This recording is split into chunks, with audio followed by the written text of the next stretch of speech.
Session चालू होने वाला है जिसमें हम कुछ महत्वपूर्ण डिसीजन या कुछ इस तरह का करेंगे। तो उसके लिए इस मीटिंग को खत्म मतलब इस सेशन को के समाप्ति के लिए मैं हमारे जो अध्यक्ष जी है उनको आमंत्रित करना चाहूंगा। उससे 5 मिनट पहले मैं कुछ अपना वक्तव्य रखना चाहता हूं सर, क्योंकि लगभग 3 साल पहले हम लोगों ने ये संगठन चालू किया था, बहुत स्ट्रगल किया। हम लोगों ने जो तय किया था लगभग वो समय सीमा पर तो नहीं, लेकिन उस रास्ते पे आगे बढ़ते चले गए। हम लोगों ने तय किया था कि पहले एक मीटिंग रखा जाए पटना में, जो लगभग सफल रहा। उसके बाद हम लोगों ने तय किया था कि एक वर्किंग कमेटी बनाएंगे और उसके स्तर से हमारे जिला के जितने भी प्रखंड पंचायत वहां पेनिट्रेट करके और हमारा जितना भी रक्षक भाई है उनको न्याय दिलाने का काम करेंगे। देखिए सरकार खासकर मुख्यमंत्री जी वो कभी भी आरक्षकों के लिए अहित नहीं किए थे। एक्चुअली वो पत्र निकाले थे, लेकिन हमारा संघर्ष है जो लोकल पदाधिकारी हैं, बीपीआरओ, डीएम, डीपीआरओ या खासकर मुखिया और वार्ड सदस्य। अब क्या है सर कि अब जो भी पत्र आया है उसमें क्लियर कट प्रधान सचिव पीएचईडी से हम लोगों का मुलाकात हुआ था और वो होने के बाद हम लोगों ने क्लियर कट कहा था कि देखिए हमारा पैसा हमारे अकाउंट में ही आना चाहिए, तभी ही मिलेगा। तो वो बोले देखिए अभी तो इसको करने के लिए हमारे पास कम से कम 6 महीने का समय लगेगा। तत्काल हम लोग क्या करते हैं, उस समय तक कोई प्रस्ताव नहीं था, हम और भारत भूषण बाबू दोनों आदमी गए थे प्रधान सचिव के ऑफिस में और उन्होंने क्लियर किया था कि हम एक रास्ता बना देते हैं आप लोगों के लिए तत्काल, ताकि आपका डाटा भी हमको आ जाएगा। अभी आप देख रहे होंगे कि एक जो है भौतिक सर्वेक्षण चल रहा था, उसका एक 3rd पार्ट है। जब से हम लोग मिले हैं ये 6ठा पत्र है और एक सर्वे भी चल रहा है और उसमें अब पूछा जा रहा है कि भाई आरक्षकों को आपने कितना पेमेंट दिया है। तो उसी का ये पार्ट है। उस पार्ट में क्या है कि वो एक ले रहे हैं कि कार्यरत अनुरक्षक कौन है। बीच में था ना कि वार्ड मेंबर उसको ग्रेस्ट कर लिए थे, लीगली वो नहीं ग्रेस्ट कर सकते हैं क्योंकि वो उस संगठन के अध्यक्ष है और अध्यक्ष कार्यकर्ता नहीं हो सकता है, कर्मचारी नहीं हो सकता है।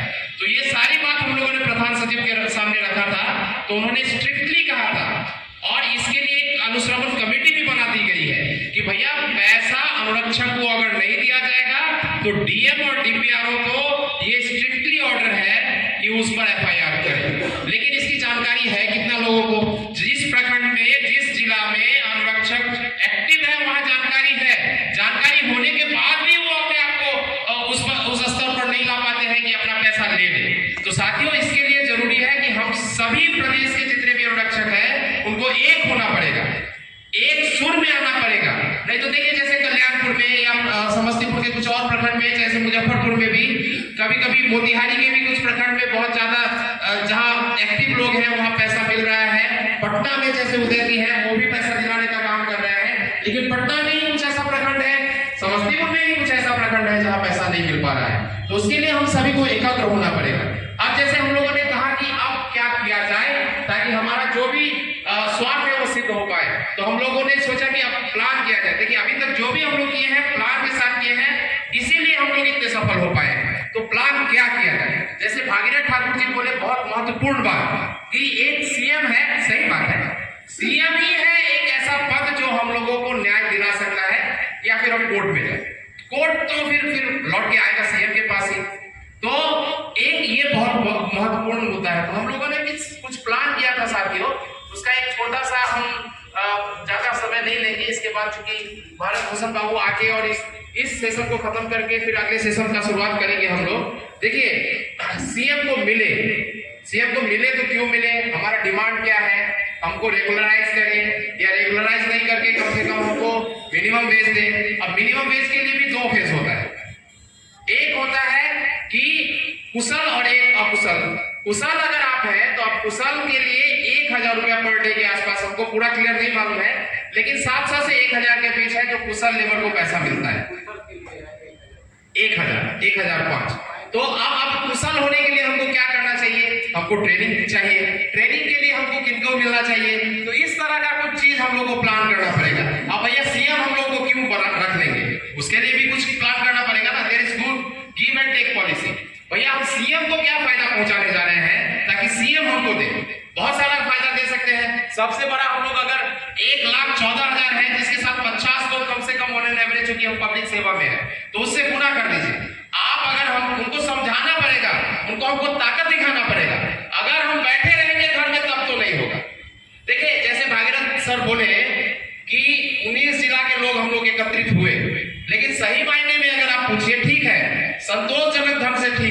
लेकिन 38 जिला अगर आता, कम से कम 25 जिला के लोग अगर आते, बहुत सारे जिले के लोगों को रोक दिया गया कि इस बैठक में नहीं चाहिए। तो अगर कोई भी ऐसा कर रहे हैं, आप इस बात को समझिए वो संगठन को क्या फायदा पहुंचाएगी। नहीं, तो इस पर हम लोगों को विचार करना पड़ेगा। एक, अगर हम सीएम से मिले तो क्या प्लानिंग करें, उसके लिए हम लोग डेलीगेशन बनाते हैं और अभी हम लोग विचार कर लेंगे कि क्या, ये मेरा पर्सनल सजेशन है, हम आपको देना चाहते थे और ये मिलना बहुत जरूरी है।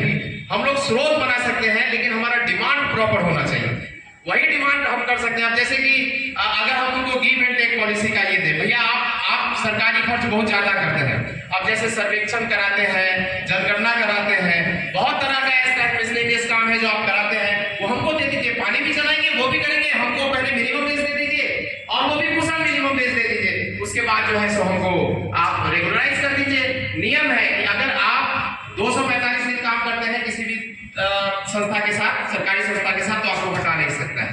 दूसरा है कि कम से कम आपका 10 साल का सेवा होना चाहिए उस संस्था के साथ, तभी आपको गवर्नमेंट रेगुलराइज करेगा।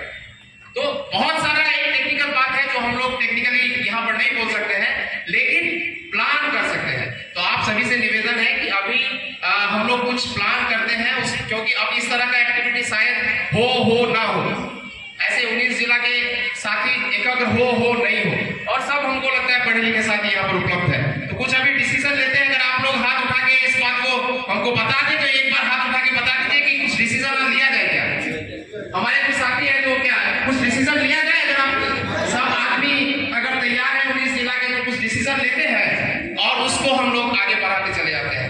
दूसरा है कि एक डेलीगेशन हम लोग बनाते हैं कि हमारा जो अभी पैसा आया है उस पैसा को हम लोग कैसे प्राप्त करें। उस डेलीगेशन का ये काम रहेगा कि हर जिला में जाए, हर प्रखंड में जाए, डीपीआर और डीएम से मिले और हम लोग पैरवी कराएंगे। जैसे कि अभी समस्तीपुर के डीएम से को हम लोग पैरवी कराएंगे डायरेक्ट मंत्री जी से, तो समस्तीपुर बहुत मजबूत है। फिर भी चूंकि जहाँ कुछ प्रखंड जो है वो एक्टिव नहीं है तो वहां नहीं दिला पा रहे हैं, समय का भी कमी है, लेकिन एक डेलीगेशन बनाना पड़ेगा और उसका काम रहेगा कि उनसे भी मिले और उनको वो अनुभव लेंगे, कुछ डिसीजन लेंगे और हम लोग जाएं। लेकिन हमारे पास समय बहुत कम है। अब देखिए, अब लोग क्या संतुष्ट हो जाते हैं कि हमको 2000 रुपया चाहिए। हम लोगों का काम ये संगठन का, देखिए मतलब ही यही है, यूनियन का मतलब ही यही है, जब तक सरकार रहे, जब तक ये संस्था रहेगा तब तक यूनियन जुड़ा रहेगा। अब क्या है, 2-3 बात हम लोगों को समझना चाहिए कि संगठन में कभी हम रहेंगे, अरुण बाबू रहेंगे, भारत भूषण जी रहेंगे या भागीरथ बाबू रहेंगे या नहीं रहेंगे, संगठन का लाइफ लॉन्ग लाइफ होना चाहिए। अब हमारा सिक्योरिटी है, खाली हमारा पैसा, हमको मान लीजिए 2000 है, इससे बढ़ के मिनिमम वेज होगा, उससे बढ़ के हमारा रेगुलराइजेशन होगा, उसके बाद हमारा मान के चलिए सिक्योरिटी है, हमारा ट्रेनिंग है, हमारा मान के चलिए हमारे बहुत सारे साथी जो है वो करंट लगे मर गए, उनके लिए क्या है, इंश्योरेंस है। तो इस तरह का विचार हम लोगों को करना पड़ेगा बैठ के, और तभी कुछ डिसीजन हम ले पाएंगे। लेकिन अभी चूंकि चुनाव सर पर है तो हम लोगों को कुछ महत्वपूर्ण डिसीजन लेना है। इसके लिए हम अभी आज की अध्यक्षता कर रहे हैं श्रीमान भारत भूषण बाबू से भी कहेंगे कि अभी जो हमारे पास 10-12 सजेशन आया है उसको फाइनलाइज करें, और आप अगर अपना कुछ रखना चाहें तो उसको आगे बढ़ाते हुए, अगर ये सभी साथी हमारा उसमें सहयोग करते हैं और उसमें हामी भर देते हैं तो उसको आगे कर सकते हैं। इसी के साथ हम श्रीमान भारत भूषण बाबू को अपने इस पर कुछ बोलने का पूर्ण मौका देते हैं। धन्यवाद।